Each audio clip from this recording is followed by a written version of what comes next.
Hello, Governor. I think I need to put these on, don't I? You're live on Facebook now, so I'll send it to you. Okay, we are live on Hello, Facebook. Facebook. So, Doc, you go ahead and get us live wherever else you need to get us. Give me like a minute, and I'll be right there. Okay, Hello, well, we're Facebook. going 30 to. seconds, 30 seconds. So we are live on Facebook. Yes, and I'll share it. So these people don't know that we need to wait to be live elsewhere. So we can say hello to people. Hello. Hello, people. Hello, people on Facebook. And for those of you who don't know, in our studio tonight on Funny Talk with Mongelli and Max is me, Doug Max, him, Jeff Jeff. Salamondo. and him. Hey, you know you're right about this mic. Oh, John Poveromo, how you doing? You're right about this mic. It's fucking weird. Oh, I'm not supposed to. Did you curse maybe again. try the other? Well, that's Okay, it. John. That's how I lost Thank you for visiting. Yep. That's Thank how I you lost for my job. visiting. That's how I lost my first job in radio. Really? Said the F bomb. My mother, sit down. That can't be Now that allowed. I can say the I F can't bomb, say I long, don't. by the way, but that was gonna be Sit my down. out. Put $1 in I the just- kitty. I just did You're it. live, buddy. Okay, now we're really live. Just give me the So pen. it's time for us all to sing the Funny Talk with Mongelli and Max theme song. I'll start us off. Wham, wham, chicka, chicka, wham, wham. Okay, thank you. Hello, everyone. Welcome to Funny Talk with Mongelli and Max this week with only Max. That's me. Some of you already heard we have in studio the wonderful Jeff Solomondo and John Poveromo, wonderful comic. Been in. He's a. What do we call you? He's a New Jersey staple. A wildly popular, touring all over the country. I was just on a radio show with him recently somewhere. Yeah. I forget where that was, but I think it was yours. because I'm all over. It was somewhere. But you've been all over Florida, Yeah. all over Florida, Just, all over. yeah. Florida, the state, not a stripper, by the way. You said it so many times. It just sounds like. Have you ever been? Have you Florida ever been to Jones. Florida? I have been to Florida, yeah. Wow, now I can hear myself. So anyway, so we were on a show recently, so I asked John to come on, and Yeah. this is by the way, this is number one, our show dedicated to the wonderful comedy duo of Laurel and Hardy. Woohoo! And I was very lucky. I grew up with them. They were on every weekend. You are old. I'm 62. We're I'm talking very about old. that. No. I'm very old. You grew up. I could, if I make it through the show, I'll consider myself lucky. Count the moments. Yeah, you grew up watching them, though? I did, and the Marx Brothers, and Who were your favorites? well, this is a Laurel and Hardy show. Oh, John. well, I mean, I don't so think my anybody... favorites were the Marx Brothers, and we've got a call on. My favorites were the Marx Brothers and that other duet team. What were they called? What were they called? Abbott. Hello. Hello? Hello. Hello? Hello. No, only... Hello? We can hear you. Can you hear us? I can hear you very well. We can Hello? hear you Okay. very well. All right, we got you. Hey, Abbott and Costello fans. Hey, Salronella. What What's up? up, Dougie? What's up? Sal, thank you for calling in. So we loud. wanted to begin our. Sal, hold on a second. No, I'm good. Okay. She's just loud. Okay. So we wanted to open. Our first show was with featuring the comedy stylings of Abbott and Costello, and through that we met Jeff, and we met our guest Sal Ranella. And does somebody have a radio on in the background that they should turn off?Maybe. I don't know, Sal. Sal, turn off your How you radio doing? if you've got it on. We're gonna blame Turn you. off your radio. Anyway, so we've been I don't have friends. my radio on. We've been friends with the folks that have kept Abbott and Costello's memory alive for many years. We met them at Lou's 114th, 12th birthday party. I believe Last year. Last year would have been, let's see. It doesn't matter. 1906. Anyway, 16. Sal Ranella of Lou's Angels, Jeff also of Lou's Angels. You guys did something absolutely remarkable in this day and age just last weekend. Yes, we did. We did our annual Yes, we cleanup did. of Lou We Costello had a Memorial Park. gorgeous day out there, actually. And it was, considering the hurricane was supposed to be blowing through, we didn't know what to expect. And we ended up doing a whole heck of a lot, more so than we did in previous years. We had a lot of help, and we got to give a couple Lot of people help. some It was shout-outs. But Did it you was get a a huge success? Did you get a picture of anybody washing the inappropriate part? Because that's what you brought up we last did time. we kind of did a video with that. Did you do boomerang? With A like the boomerang? suds dripping down real slow and all Wow, that. We that's got to put sexy. music to it. You know Yeah, what I'm saying? yeah. You don't want to give it So out it's too. sort of like a daddy thing. So. Right. It's a dad bod thing. I get it. Connection's a little bad. Yeah, you're a little. Hello? You there? The connection's a little warbled. Your connection, we can hear you, Sal. Yeah, we can hear you pretty good. Pretty Okay, well. good. Yeah, it was a fun day, right, Jeff? Absolutely. Last Saturday, September 15th, we all gathered in Patterson at about 9:30 and spent most of the day cleaning up the park. We had all of Lou's Angels there. We had some family of Lou Costello there. We had Lou Cristillo, which is Lou's grandson, and his lovely wife, Aisha. They were out cleaning things up and helping us and collecting trash and twigs and sweeping up. And we had a company called Commercial District Services. They're from Jersey City. And we have to give a shout out to the president, Chris Bernardo, and the CEO, Jerry Blankman, because they came out with power washers and disinfectant and just climbed up onto the gazebo and cleaned and scrubbed and picked up dead birds and used needles because it's Dead this- birds? Yeah, it was Wow. kind of sad. It was kind of sad. I That found sucks. a used needle. That was not cool. I No. found a used needle, but I also found a very cool medallion That's right, that you I'm going did. to start wearing on stage. You did. And thank God no one, thank Yeah. God everything was executed in a safe way. And we climbed up and we cleaned the statue, put a fresh flag in his hand, spent the afternoon, and it was a good success. But I have to give those guys a shout out at CDS, Commercial District Services. They came in, they donated their time and their resources, and they put themselves to work. They really did. And also the mayor of Patterson, Andre Saya, he showed up. And Yeah. The mayor, Andre, Saya, showed yeah. up, shook our hand, took a picture. Yep, that was very nice, and that garnered a lot of community support. People were walking in off the street into the park, asking us what was going on. They were taking pictures in front of the statue. They were talking about Abbott and Costello. Just people that weren't even part of the group. They wanted to know what was going on, and there was just a lot of knowledge and questions. And it was fun. It was a success. Hey, we gotta give a shout out to Jeff, who put together the press release, and who also put together the certificates that we gave out to everybody that came out to help clean the park. And actually, Jeff, we've got to give one to Max and Mongelli. Oh, yeah. Mongelli and Max. I know they're fighting over who gets first billing, but that's besides the point. Uh-oh. But they should get a certificate each. I have them in my car. I have them in my car. Team, only because they had us on to help us promote it. Anybody that helps us should get one. Absolutely, and I have them in my back seat, so they're right there in the parking lot. That's awesome.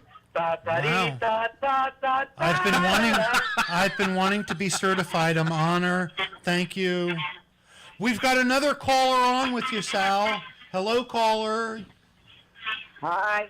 Oh, it's Ginny Capitelli from Long Island. Okay, so we're going to let the three of you talk about your wonderful Hey, Lou Jenny. Costello Park cleanup.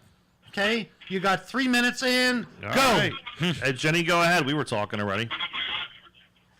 Okay, lot of static in the background there. We had a great cleanup. Everybody showed up. They did a good job. We had a company come and take care of the statue with a power sprayer. And we had food. We had bagels. We had donuts. We had pork. It was a great day. Everybody helped, and they. Well, we didn't have food. We didn't have food. We had carbs. And Max and Mongelli would have loved those. Mongelli would have loved those carbs. Yeah, that's true. We had a lot of bagels and donuts. You guys are making A me lot hungry. of bagels. We didn't have food. We had carbs. Yeah, lots of carbs. Carbs, right. Okay, whatever. At the Bud Abbott party, we'll have food. Okay. That's coming up. Excuse me, Doc. Your privacy setting is you've selected an audience. You haven't made what you shared public. Yeah, I did. I can't reshare. We're doing a behind-the-scenes part of the show right Yeah, now. you guys by the way, go on. so, You guys go on with your Yeah. part of the show. This is almost like a Larry Sanders Well, thing he's doing right now. It's the Us Show. Oh yeah, exactly. Congratulations, we have a new show. We have a new All right. show. Hey, Just background noise. Tell you something. It was never really funny talk with Mongelli and Max. It was with Mongelli and Max, but the rest of that name, there was nothing. Once to we it. found out Tom was under the weather, the coup started. Yeah, exactly. We knew how to take it over.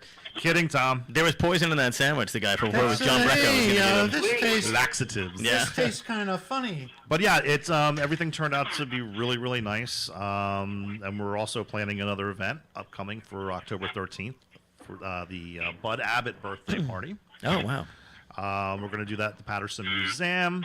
I believe we're starting noon, Jenny. You there? Give or take. She's not there. Hmm? She's there. Okay. Let's say doors open at 12:30. Event starts at 1, and Max and Mongelli can start at noon. There you go. Honestly, it just sounds like you guys. We were trying to figure out a way if they could broadcast from these sites. They Yeah. could start their act while we're setting up the chairs, tables, and chairs. There you go. We actually have an entire act developed to complement setting up tables and chairs. Now see, that's something that we can do. What's that called? Eating? Sitting down and eating? But really, we're going to just Hey, you celebrate. guys we'd love to have you guys come and say a few jokes. Yeah, we're going to see if they can actually do a live broadcast. What's the date? The 13th of October. That'll give me some time to write a joke. There you We'll go. see what we can come up with. But yeah, definitely come help us celebrate the birthday of this legendary straight man and the complete Listen, birthday. it's going to give my speechwriter, Jeff, some time to write me a joke, too. There you go. But we're so gonna- Starting in... You guys are all getting together to celebrate the birthday of Bud. See, my friends and I used to make up holidays to get together and get drunk too. So I And just think that's that's a Bud Abbott that's. I birthday. was gonna say that's exactly. Well, we're going to do the whole celebration. We'll have refreshments and movie selection. Yep. 50-50, a silent auction. Chris Costello Nice. is donating 5 stills that the Bud Abbott family and the Costello She coming in family for? are signing. Does she live in New Jersey? No, she's out in California. Oh, but she's coming in for the birthday. She usually she might not, depending on what her schedule is, because she has a career going on. She works in travel. So Why don't you guys do something depending. for John Candy?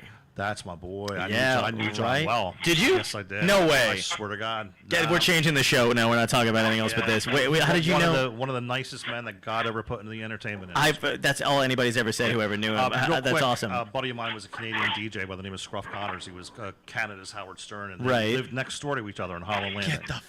Get outta Ontario, here. Yeah, That's Lakeside a- Drive. Oh my Lakeshore, God. Lakeshore Drive. That's It's so nice cool, when man. when you think somebody would be really, really nice, and it turns out that all the stories are that they Yeah. are really, really Love, nice. it's an odd word to use, but a lovely human being. Yeah. No, I mean that's Another one who went to sing. Yeah, I ran into Catherine O'Hara 3 separate times when I started doing stand up, and by the third time I actually went up to her because I was too young to I was new, still completely new in the business or whatever.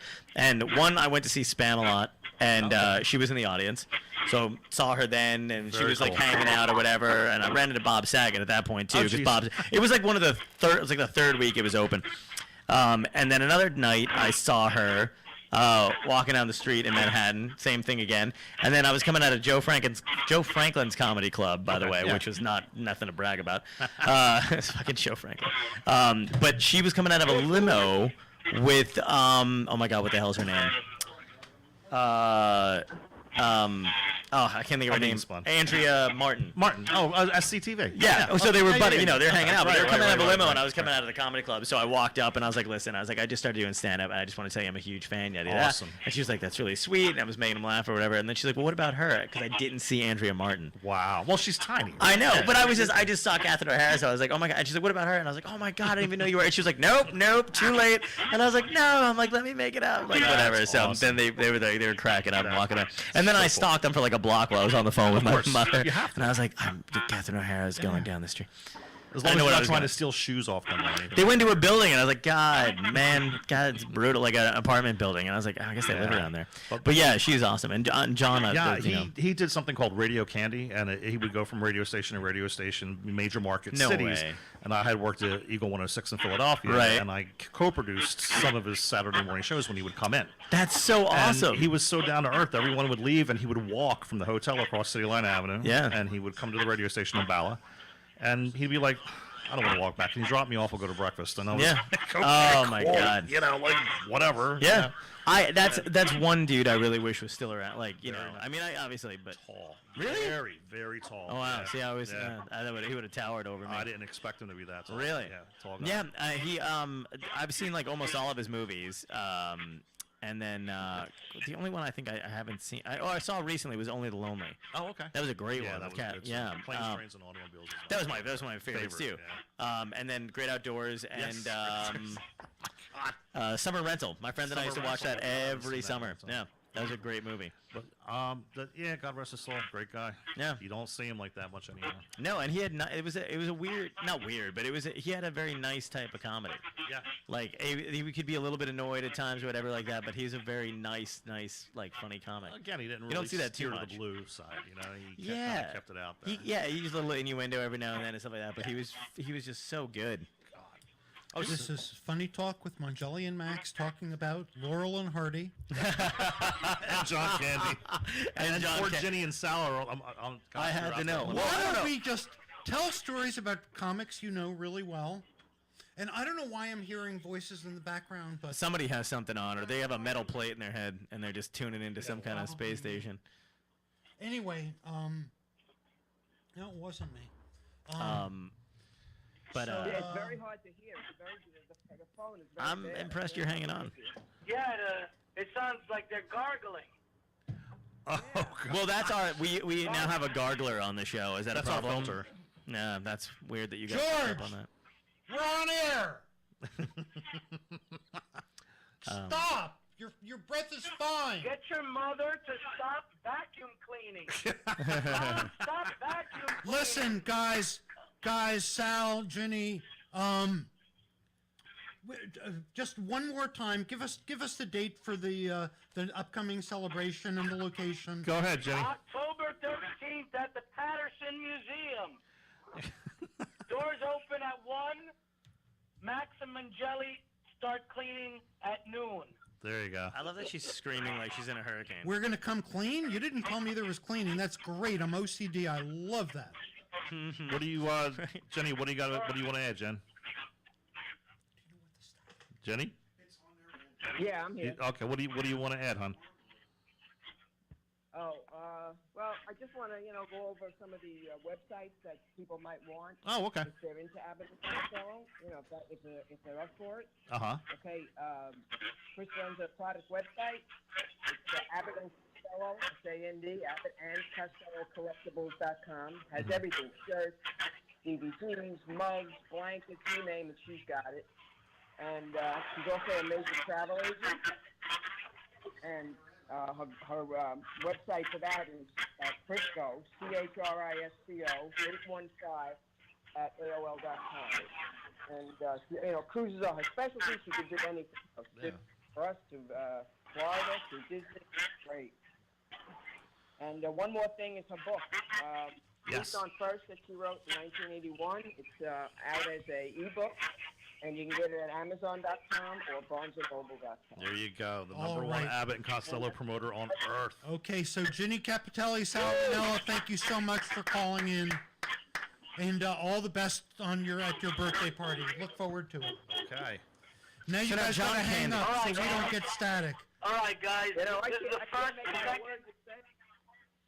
This is like a comedy orgy and circle jerk all at the same time. There's like And 10 I have to people be clean on your Yeah. show? What the hell was that? Somebody get me a raincoat and some holy water. I asked Jesus. Jeff, I said, is Ginny a lady? He said, course. don't you worry about that. Oh, okay. Jenny knows better. Guys, thank All you right, so guys. much for calling in. Take care. We'll expect a call from the FCC. Yeah.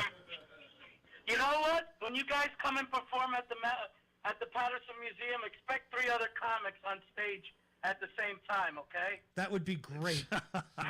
I love group comedy. This way, while they're doing your act, they can do their act, and then I'm going to bring somebody else up to promote some books and videos from someplace else. all You at the know, same And a time. speed talker. Don't forget the speed Multitasking, talker. multitasking is the new way. We're gonna have like a Royal Rumble comedy routine. at the same time, like in wrestling. I'm ready. I'm bringing my twister board. God. Well, Okay. Good. So I'll thank you talk to guys. later. Okay. Bye-bye. Okay, this is John, funny. you were really nice to hang on it was through that. Yeah, no, and it's I want fine. to give you an opportunity. I know you need to go. You don't have to, but I want to give you an opportunity to promote what you've got going well, on. I think Sal Finally. totally skeeved him out. Listen. No, I've heard How do you way worse. skeeve a comic? That's what I've heard it. Just she sounds like my grandmother, so it's just weird that No, one that's that she was hot. alive again, and two that she brought her white noise band with her to play in the background of that whole her fucking white thing. noise. I'll be in Newark at the Smoke Break Comedy Show October 3rd.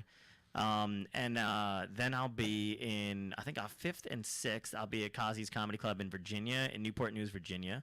And then from there, I'll be in Florida doing a bunch of different gigs. I know I'll end up in Jacksonville. And then I'm in Boston for a little bit, and then I'm back in New Jersey, I think, doing something after that. great. Very cool. So And yeah. your website? Oh, johnpoveromo.net. Yeah, find me on there. And follow me on Instagram, guys. That's where most of my stuff gets posted. So it's just John Poveromo. That's my name on Instagram. And we were talking before the show about how much you love everyone. I being do. Around people. Yeah, I and love your people. Fans. Love people. Love people. I love fans, man. Fans are great. It's just that there's no real, like, Yeah, regular people, forget them. Yeah, regular people. Well, even that. No. Here's the thing, though. They tend to do stuff about TV and stuff like that, or celebrities or whatever. Where they'll go like the news article or whatever it'll be will be like, oh my god, like the fans were really upset. Let me tell you something about fans. Fans don't get upset. They're not real fans. You know what I mean? Like it's nothing like so and so like put out made a statement and the fans are really upset. No, they don't give a. I mean, I don't know what I'm allowed to say on the show anymore. She just said circle jerks, and I'm just going. They don't give a shoot. They don't give a Gosh circle jerk. darn it, they don't give. Yeah, I'll just use circle jerk as a verb. They were circle jerking. Yeah, but they, it's ridiculous. They're not real fans. I care about fans. I don't care. I don't like people who are, the terminally sensitive. Okay, well, that hurts my I feelings. like that. Yeah, there you go. Thank you. Terminally sensitive. They are, man. There's nothing that appeases them. They were afraid of sex when they were younger. They didn't date. Now they live in a hole in the ground, and Is they're. that even possible? I'm sure. You know, when you live in a hole in the ground, I used to cave explore, so I know it's a. You constant- spelunked? I spelunk. Have you ever seen 57 degrees? Have so you don't- ever seen the movie The Descent? I just saw that recently. Horror movie. Oh my god, it's amazing. I don't watch horror movies. I never Really? understood why people wanted to see frightening movies. Like I used to get frightened of that Laurel and Hardy movie. Which one was it that was really frightening? The one where they killed all the nuns. Yeah, the ones. I don't think so. That was good. There's that one with a bus full of nuns, and then they. Yeah. Nuns in Knife Land. or Nuns in something Knife like Land, that, yeah. So I believe we Laurel have kept a knife under his hat and. So all Nails. over. Yeah. So, John, I'm sorry we're not going to make this entire show about you, although Why? Although it deserves to be. No, it does. Legitimately, it does. Well, you guys are going to think, talk about Laurel and Hardy. Well, I think we might dedicate a month or two to you. That'd be great. I think that we should apportion things out. Absolutely. Yeah. There's nothing going on in February, right? Why don't you do Hey, a it's month? my birthday. I was thinking of Black History Month. Okay. So Nothing going on in February right? is. No, that's awesome. Happy birthday. Thank you. That's good. February is. No, you know what? Do it Black in. and John Poveromo. Do it in November. My birthday is November 28th, so do it in November. I kind of like. That's cool. I You like me multitasking. coinciding with blank? That's fine. I understand. Do it in February. I've I'll always forget it. wanted to come out as Diana Ross. Yeah. I've watched so many hours of her. I could do her. You would. I Okay, swear. finish that with sentence. the right makeup. You would believe I'm like. You would Are close you- your eyes. You would close your eyes and think I'm listening to Diana Ross, and you would be because I'd have her video or her tape on. But I'd be you'd lip- still be dressed like her, and that's the part that I'm kind of trying to deal with. I feel like he's got her skin in a closet. Oh no! Here he goes. So the move when Diana Ross was on the radio, I they should've had to left. control it. So she had to be. This is all she could do. Yeah. That was they didn't want it to be too hot. Oh. I just remember her falling off the stage in that Central Park concert. Oh that she had. yeah. And this has been Funny Talk with Mongelli and Max. Yeah, Tonight, okay. our feature comic, Laurel and Hardy. Yeah. There you go. Everything you've wanted to know about Yeah. Laurel and Hardy. So I believe we do have a caller that might actually. That's Wait, hold on. hilarious. Caller, call back. Somebody call back. There's anybody. friends of mine. I Anybody. bet you this has circle jerk on it. Dad. They just didn't want to. Yeah, How are they going lines to go compete? dead. Yeah, exactly. Dad. Lines. You mean the line? Lines, yeah. The line. The line went dead. Yeah, they are lighting up. So, do either of you know anything at all about Laurel and Hardy, our featured comics for the evening? I do know one thing. It's relative to Abbott and Costello, and Ollie and Lou met their wives in similar ways, which is a really strange story. I'll do it real quick. Ollie met one of his wives. She was a script girl on one of the movies, and script girl. Okay. And she hit her head on a lighting gaff, I believe. And as she was being taken on a stretcher out to the ambulance, he kind of looked at her and was like, "Oh, she's kind of hot." And then after she came back, That's hilarious. they hooked That's up. kind of a disgusting thing to say to somebody on the stretcher. Okay, we've got a caller. Hello, you're on the air with Funny Talk and with whatever. We don't know. We're just here. You're on the radio, being listened to by tens of thousands of people. We're doing well. How are you? Hi. Very good. I just was watching your little comedy radio show, and the topic is still Laurel and Hardy. Yep. Nope. John Candy. Oh, okay. No, I'm kidding. All I'm right. kidding. I'm kidding. I'm kidding. Sorry. But what I was going to say was that I was recently watching one of the comedians in Cars Coffees where Jerry Seinfeld interviews Jerry Lewis, the comedian who recently passed. And in the interview, it was kind of interesting because Jerry Lewis said he wrote many scripts by himself in a very compressed amount of time. But he also said that his friend, which was one of that comedy duo, would look at his script and like read every page and put notes on it. And I'm like, oh, that's kind of interesting. I'm sure it's very helpful when you're like a young, aspiring person that has a mentor that will kind of give you some guidance and a lot of detail. And in that particular episode, it seems like Jerry Lewis has that script kind of always near his desk, and one of his scripts that has lots of comments on it. And then when guests come, he shows them that. So. Yeah, I was just saying, it's a lot like Millie Bobby Brown and Drake. No, I'm just kidding. That's not. It's not the same relationship at all, is it? It's watching the show, there might be a delay, so I apologize if I'm a little bit off. Oh no, that's fine. We haven't been off all night now. We've been on target all night. Yeah. Stan and Ollie. Do you have a favorite Laurel and Hardy movie? Let me think. Not really. I guess I would watch them when I was very young. And so, to be honest, it's a little bit hard to remember. March of the Wooden Soldiers, man. I do remember their television show, and I guess one of the episodes that stands out is when they were trying to, I guess they're moving a piano or something, and the two of them are kind of just doing all kinds of, different hijinks of the piano that kind of doesn't seem to be very manageable. That's the only one that stands out. In my mind, along with the piano, I remember the scene. Do you remember them trying to get a ladder through a door? And I must have been 5 or 6. And I'm thinking, these guys are idiots, but why can't they figure this out? But it was very, very funny, and they were known for messing everything that they did up. They also didn't they have very successful careers prior to being together? I don't know. Let's check Wikipedia. There's nothing. I'm pretty sure they had they were in many movies prior to meeting up. They were in many movies prior to meeting up. There's nothing more entertaining And they than, had a successful career. than a radio show where somebody has to check Wikipedia. I hope you enjoy the sound of me typing. Tonight, I would like to read. Listen, Andy Kaufman Visually. read all of Great Gatsby. He did. Okay? I can read Wikipedia about Laurel and Hardy. I didn't say it was Wikipedia. I was reading it, but I like that it wasn't even like, let's just check what I should have done. I'm going to go in tonight and edit everything in Wikipedia. That would be hilarious. So before the show, Jeff and I were talking because he's I'll say involved in curating what's their name again? Abbott and Costello. Those guys.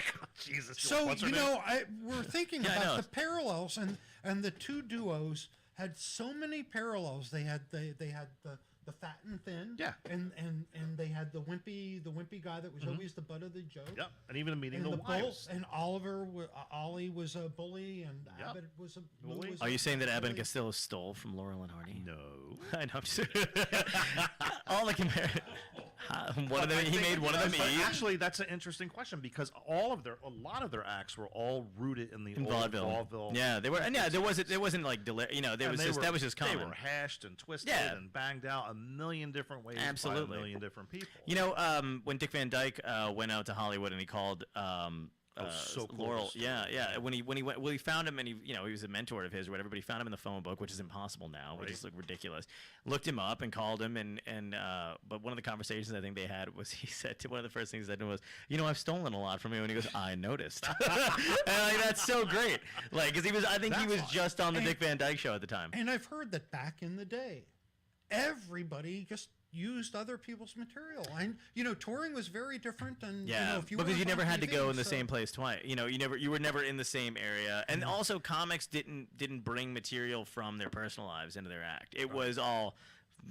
Take my wife, and all that other stuff too. So they could do that. Like Buddy Hackett's kind of like, he was towards the end of it, but he was kind of like that too. But now steal somebody's joke and Oh my Facebook. God. Oh yeah, absolutely. Because it's not And just stealing legitimately it. so. Yeah. Well, and then, but you know what I noticed too, though, and it's kind of envious of that kind of stuff, though, is like sketch performers and actors and musicians all talk openly about borrowing. There's material, or like Amy Poehler was just talking about Gilda Radner, and said that most of her impressions and everything else was just a Gilda Light that she did for years. And when you think about that and you watch her now, it's kind of like, oh my God, absolutely. And then, but like musicians and stuff like that do that all the time. You just can't, but you can't get up on a stand-up stage and be like, now I'm going to do the best of Richard Pryor. So did And they're like, wait a minute, what? They're not even, you're white. Well, it's also their individuality. Like Abbott and Costello had that delivery, that chemistry.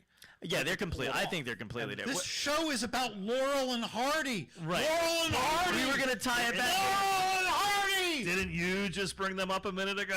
Yeah, we were gonna. Abbott and Costello. We were gonna tie it back in. No, they were for me though. That's kind of funny though, because I loved Laurel and Hardy when I was a kid, because I'd watch it with my great uncle. Like, we'd watch it, and I watched March of the Wooden Soldiers. I loved that movie. Yep. And I watched some of the old, because they used to, what they used to play them right New Year's. Like sometimes they would run a Right around the marathon. holidays, Yeah, yeah. right around the holidays. So they'd be on, and then but for me, because I was younger, Abbott and Costello appealed to me more. Because I don't know, there was a freshness about their movies, like Laurel and Hardy were a little too more old school slapstick. Yeah, and the production quality too. Well, yeah, for little kids to see the difference between the production quality, you're going to be more drawn in. Yeah, but I'm sure if Laurel and Hardy, like what they did, like if you look at March of the Wooden Soldiers, it was that sped up type of. But Abbott and Costello was definitely more. Like lines and like combining line slapstick and that. But I think I connected more with Lou. I felt closer to Lou than I did, but I always felt bad for Laurel, because he was always getting. Yeah. Oh yeah. He was always getting picked on. Yeah. And I thought both big guys were mean. Yeah, and they were supposed to be. And I think that's the part of the well, it was the part of the essence, comedy back then it was too. Part of what they did. One guy's smart, one guy's dumb, one guy's innocent, one guy's not. Yeah. It was a good balance, Absolutely, and I believe any straight man would say that I'm doing my job well if a little kid didn't like them. Mm-hmm. And it's funny about the Three Stooges is now that we're going into completely different community heroes, is they all wound up playing those roles at certain points in time. One of them was always a smarter one. Yep. It wasn't always one or the other, but it was very much like this guy knew something, this guy didn't know. They got taken turns, but they all got smacked too. So instead of it just being Bud Abbott never got touched. Nah, so true. Well, right? Yeah, unless he was if he was starting to get ill on stage, Lou would punch him in the stomach, and that's right. That's about the only time. That was about the only time. They'd switch the role. He'd switch it real quick. And nail him one, and I forgot about stage that. And end it real quick. But that's about it, though. But in the general scheme of things, no. Yeah, exactly. So, but all the three of those guys did their thing, and the Marx Brothers were, but they were more like intellect. It's just from a historical perspective too. I mean, it brought media out. It shaped the art of comedy and movies, and kind of tied everything together. And no one worked with Laurel and Hardy, did they? Like, they didn't have like any kind of like a lot of female actresses at the time, but but nobody like you know what I mean. No one on their level. Right. Well, they didn't do a lot of crossover stuff, did they? No, they were because I know like Abbott or Lou Costello didn't even have a radio program too, and he had other guests on. They had stuff. everything. They had live performances, radio programs. They visited PR hospitals, movies. So Laurel and Hardy was very insular, I think. But the time too. Well, at the time, there weren't many options. They were 15 years before. 26 to 55, I think. We can, we're the experts here, so we can just. I'm not an expert. I'm just here to bullshit. But, I'm not even supposed to be. Anyway, as you guys were talking about Laurel and Hardy, we figured we'd give you time. I also thought about me and Tom. And Tom and I have a very similar dynamic. He does his stuff. And You're right. I'm the bully in our You're the relationship. bully. I think. You're I'm the bully. He's- You're like he's the kinda tiny straight man. Yeah, you're like the tiny dog in the Warner Brothers cartoons. It was like the runs the thing, and then the Yes. other dog is like big and dopey. He's the tiny straight man that likes to dress up like Diana Remember Ross. those? Yeah. Okay. Yeah. That's a fucking image I need in my head. That's gonna be But yeah, brutal. I mean, there's similarities. What There are. happened? This I know you guys want to know this story. I was staining my oak floor, and I didn't want to use one of the color stains that was available. I wanted it to be a charcoal gray, and I Googled it, and I discovered if you soak steel wool in vinegar overnight, strain out the steel wool, and put it on wood, it'll age it and turn it gray. All right, Martha Stewart. Okay. What happened? When did that? Where did So that come from? I did this to the floor. I did this to the floor, and when I wanted to walk across to go to the bathroom, so I took off my shoes because I didn't want to mess it up. The bottom of my feet became black for like 3 days, and my hands were all. Oh, no. I looked like my feet looked like Diana Ross. That is the most racist. I'm on that note. That's the most racist thing I've ever heard you say. I'm insulted, and I'm leaving. That is awful. my God. But That I is hope awful. you'll come. I hope That's you'll my come. big. That's my big walk. I need some pips. So I hope you'll be my backup. When Sarah I- Jessica when I Parker in go. the foot thing, I can see. But Thank you, John. Diana, John, thanks. John man. Poveromo, guys, check out his touring. Go to We scared a johnpoveromo.com. comedian away. No, he was looking for an opportunity, and I gave him an appropriate segue with that inappropriate story. Oh, that was great, though. Oh, Jesus. Well, Jesus, it was Jesus. great, and who would have thought that story would have come out on a show dedicated to Laurel and Hardy? Yeah. I mean, the Diana Ross foot story. No, I don't know about So, that. Jeff, I guess right now, callers, just keep on calling. We're sorry we've been tied up, but you're welcome to call in area code 609-807-2492. The lines are open. We'll talk about almost any Anything. comedian other than Laurel and Hardy on our special show dedicated To Laurel and Hardy. to Laurel and Hardy. But the movie that they're coming out with, that I want to see. I don't know. The title is Biopic. Yep, it's got a lot Another of publicity Fine Mess coming or up. something, I think it is. But they really get into the nuts and bolts, their personal lives, all of their challenges, everything that they went through, all the romantic interactions, all the wives that they had, and how it affected their relationship and their success. And apparently, it's kind of a melancholy end where it focuses on their actual demise as a team, like the mid '50s when things just weren't kicking anymore. And a friend of mine was able to see the movie, and his first reaction was, it's Oscar material. And he's saying that they did such a phenomenal job capturing the essence of these two, not only professionally but personally. That's it great. Ties it all together. So I That's can't great. wait. I think there's going to be a That's line great. for this movie. And guys back then, and we'll talk about those comedy duos. They Yeah. had such a great pulpit. I'm looking, 50 movies, 100 movies, 200 movies. They were the sitcoms of the day. This was, they were before TV. Right. Your They television were was in the before movie TV. theater. They had radio. It was vaudeville. Probably one of the reasons why comics stole material too, because if they're touring, you go to a place, Absolutely. a year later, you could. It's fresh to them. Yeah. And they can take it and put their own personal spin on it, and then all the odd things. I think they show a little bit about Stan Laurel when he was understudying with Charlie Chaplin in London, which was I read about that. really yeah. strange. I didn't know that. Apparently John did when we came in, and we were talking about Yep. Laurel and Hardy Yep. before the radio came on, and that was strange in itself. So he actually, talk about the Costello, the tie-ins. Costello was a big fan of Charlie Chaplin, and then here you have Stan Laurel, who was an actual understudy to him.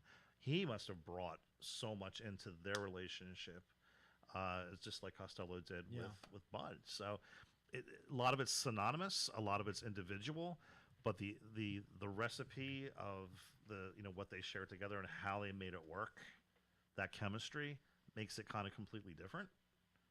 So I think that's why they were both successful in their own means. No one ever just said, Yeah. "Oh, it's another Laurel and Hardy." Oh, it's they're two individuals.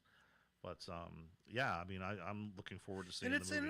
it's hard to figure out how things connect and jive and entertain at the same time. But it's interesting. The common traits of the bully and the wimp is a very I don't know if it's a comedy formula or not. Listen, in my comedy, somebody's always getting hurt. Although in my comedy, it's always me. Usually. Tragedy. Well, Tragedy listen, begets comedy. well, you know very well. They're the other comics that are, into propping. Oh, look, they're calling in on your cell phone. Who was it?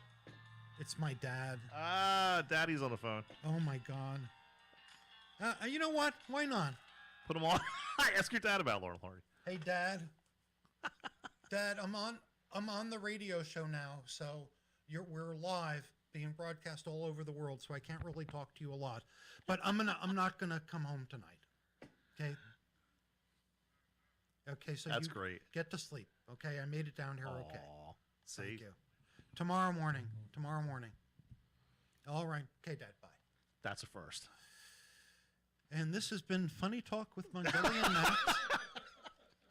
And as you all know, our topic for tonight is also Jeff brought along. He didn't talk about this. A pink pig. No.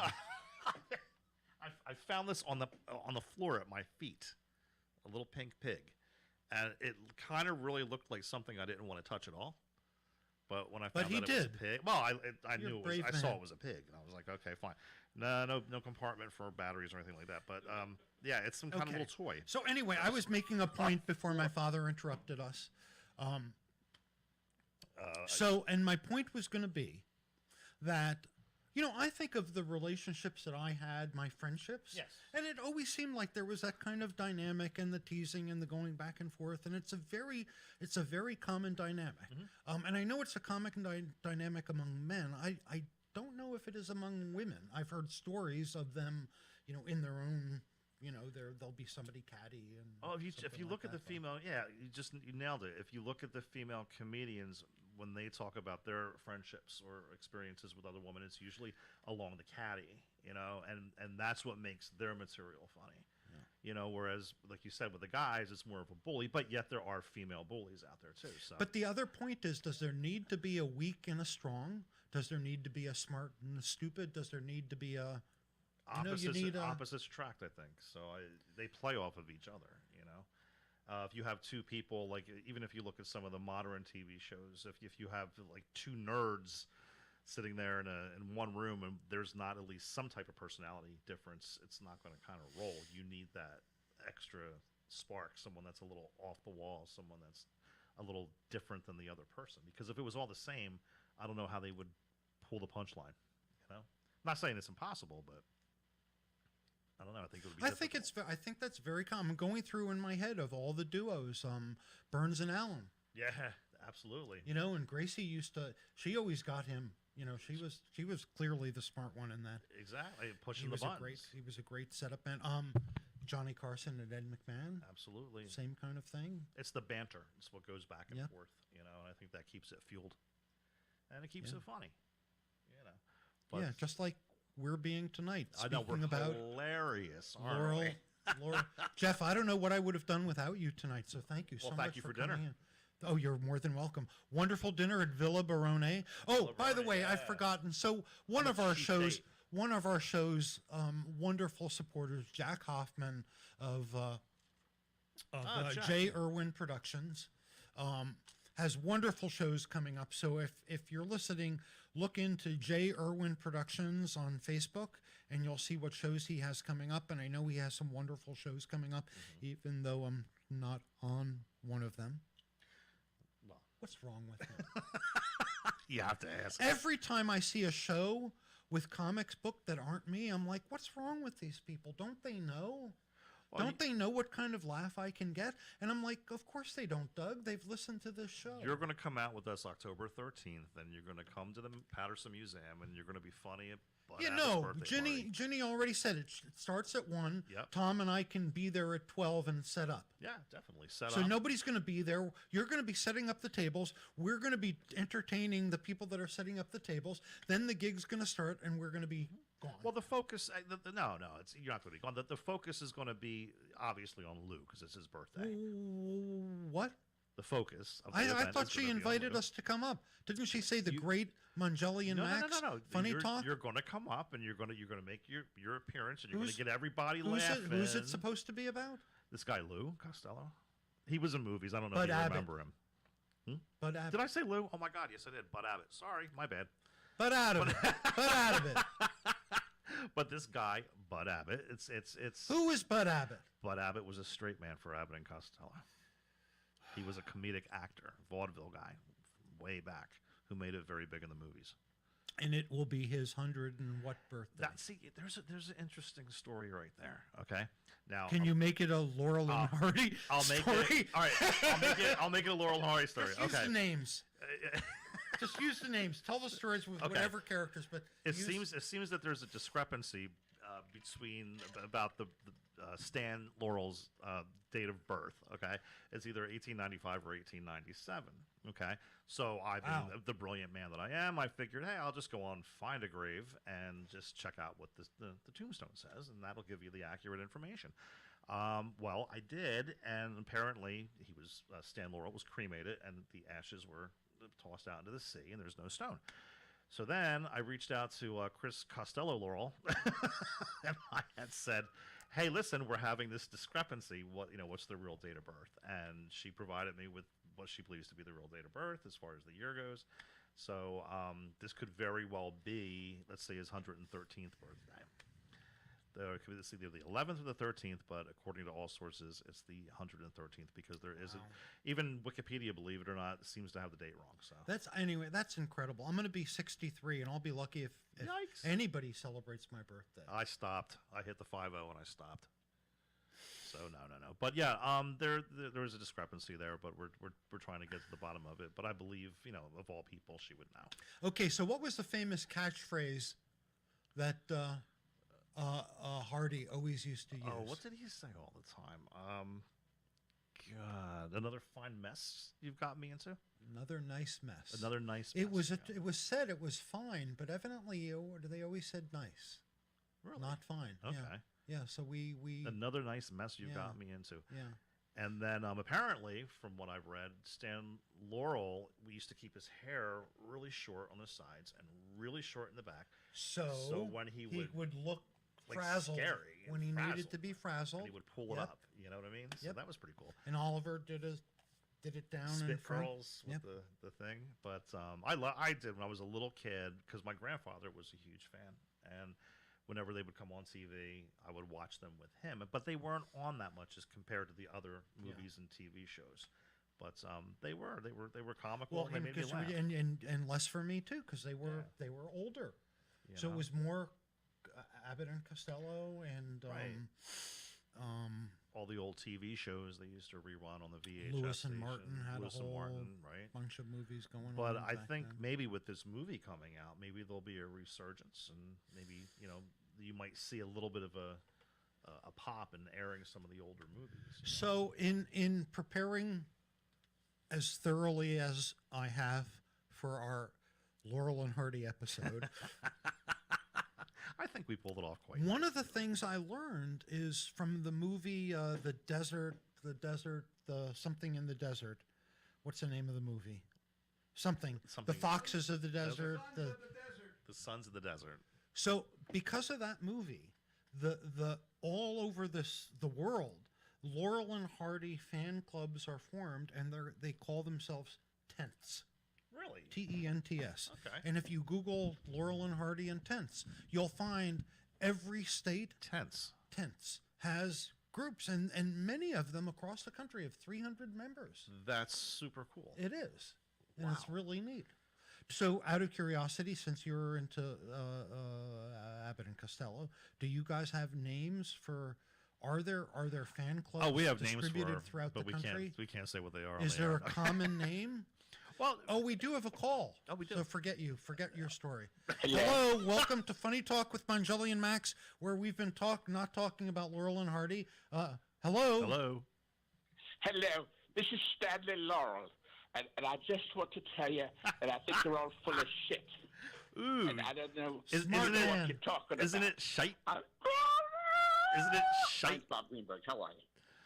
Bob Greenberg. How are you, Bob? Oh, Jesus, Bob, what's up? What are you talking about? What are you talking about? Oh, that was great.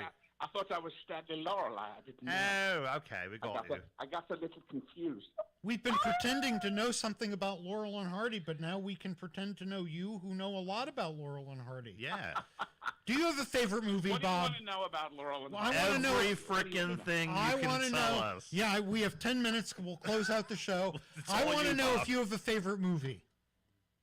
Of Laurel and Hardy? Yeah. No, not X-rated. Laurel and Hardy. I would say I have 3 favorite Laurel and Hardy movies. They are Big Business, The Music Box, and Sons of the Desert. That's the triumphant. Okay, all right. And we were just talking about Sons of the Desert because all the fan clubs are called tents. And That's right. there are hundreds in the country. It's remarkable. Now, why do you love those there 3? was yeah. Why do you What were you love those saying? 3? Why do you love those 3 movies? I'll tell you. I think Big Business is probably their best. Silent. It has the tit for tat motif that they owned. I mean, that's their thing. Nobody else did tit for tat, but Laurel and Hardy. That's how they did it. And the Music Box also, the carrying the piano, that whole concept. Although Chaplin did a film called His Musical Career where he carried a piano up some stairs, but it was just like a gag, you know. They really spent 30 minutes bringing a piano up and down the stairs. And Sons of the Desert is like, it's the blueprint for the honeymooners. You wouldn't have the honeymooners if it wasn't for the Sons of the Desert. That I don't think I've seen that I didn't one. know that either. I'll have to watch it tonight. You didn't know that? You didn't realize? No. Think about the Raccoon Lodge. Think about them being neighbors. Wow. It's literally the blueprint for the honeymooners. From Laurel and Hardy to gosh. Wow. And then the Honeymooners, honeymooners The became Flintstones, the yeah, Flintstones. yeah, wow. Yep. Yes, that's definitely. And it's not I don't think it was an accident. I mean, there was a book of scripts from the honeymooners some years ago. The Ralph people put it out, and it basically had scenes that were not in the finished shows. And there's actual direction for Gleason, like it says Ralph in a Hardy-ish manner says this, or a la Oliver Hardy. I mean, they were watching. The writers were watching the films. Oh, that's for fantastic. sure. The Laurel and Hardy films. Yeah. Wow.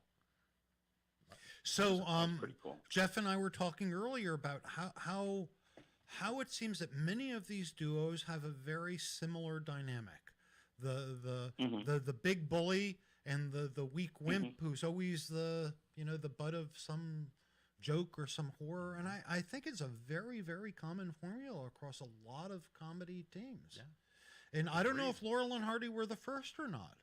No, I don't think they were the first. I think it's. No, I mean Hardy was with a guy named Billy Rouge, and they did films called Plump and Runt, like in the teens for them, and they didn't have the same dynamic as Laurel and Hardy. They were definitely more, slapstick and more, knock 'em sock 'em, and they would be like competing for the one girl in town and that kind of thing. A different kind of a relationship. But Hardy was paired off with a few people. There was a guy named Bobby Ray that he did a few films with who looked almost like Laurel, which is sometimes confusing if you see a Bobby Ray and Oliver Hardy comedy from the mid-'20s. And that predates Laurel and Hardy. So the Oliver Hardy that we know was kind of slowly being born over the years when they would pair him up with a thin person or a short person. Because I guess that was a thing, a Mutt and Jeff, if you remember the comic Mutt and Jeff. Well, that's why I picked Tom Mongelli. I was looking for the biggest comic that I knew, and he's like the. And then you got to Jeff when he got stuck. Let's see. But do you think it's more of a relationship thing or more of a chemistry thing? What makes Laurel and Hardy work? Well, you were saying is what makes them work compared to others, because just like with any other comedy team that really makes it work, I think there's some kind of certain chemistry between them. You know what I mean? That just between the two, it just explodes. The relationship and the give and take. If you watch Laurel and Hardy in any scene together, the way like Laurel could be doing something like in Twice 2. He's doing some shtick with a napkin and a potato, and he's buttering his hand and not the bread and all this. And Hardy's looking at him and looking at him and looking at him, and just at the right moment, his eyes go to us, like in a Chuck Jones cartoon. Yeah. Hardy's eyes go to us, and he connects with us, and we see his reaction, and then Hardy knows when for those eyes to go back to Laurel, so that you're watching what he's doing. I mean, you talk about listening, actors listening and reacting. The two of them, they had that down. They really knew what each other was doing, and they knew how to complement each other. That's it. Which I think a lot of the other comedy teams didn't do. And you also mentioned something. He broke the what's it called, the fourth wall. Oh yeah, that was. And that I don't was know great. if I don't Yeah, know he if did that all was the time. I don't know if that was unique at the time. Well, it had to be unique at some point, and movies hadn't been out for all that long, but it was that had to be a very, very unique thing. And Now, for people that don't know, what's that terminology mean? Breaking the fourth wall. Well, it's looking into the camera. Mm-hmm. I mean, And the talking actor to is the not audience. supposed to look into the Interacting. camera. yeah, it's like you're not supposed to be in and a so movie. Looking So, or yeah. looking to the audience if you're on Okay. stage. It's the fourth wall. Right on stage, there's three walls. Right. Yeah, You're looking to- absolutely. So, but Chaplin did do that in some of his early films. He is looking at us occasionally in some of those mutual comedies and ethnic comedies. So it's a stage trick, a way of stealing a scene is to look right. Well, I into guess the- it had to be. I wonder. Actually, now that I think of it, it would have been Shakespeare did that. He would have people make asides. Just like when you were saying with Yeah. the Holy and the Strong, that it dates all the way back. The lines of the stories and the